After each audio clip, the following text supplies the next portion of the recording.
विद्यार्थ्यांनी कल्याणमधून जेवण आणि पाणी घेऊन कार्यकर्ते मुंबईच्या दिशेने रवाना झाले आहेत। मराठा आरक्षणासाठी मनोज जरांगे यांचे मुंबई आझाद मैदानात आंदोलन सुरू आहे।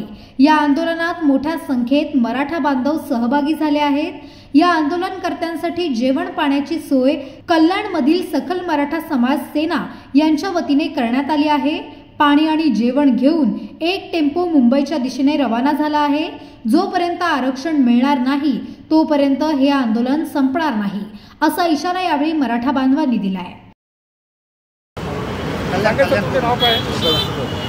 संघर्ष योद्धा मनोज जरांगे पाटील यांच्या आव्हानानंतर लाखो मराठे जे मुंबईत आझाद मैदानात आंदोलन करत आहेत, त्या आंदोलनाचं शौचालय बंद केलं, हॉटेल्स बंद केले, खाऊ गल्ल्या बंद केल्या, हे सर्व काम सरकारने केलेलं आहे।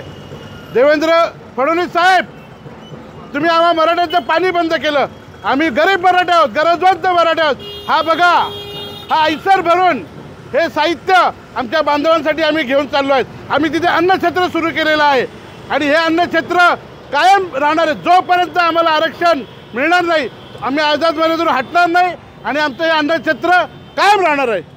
एक मराठा।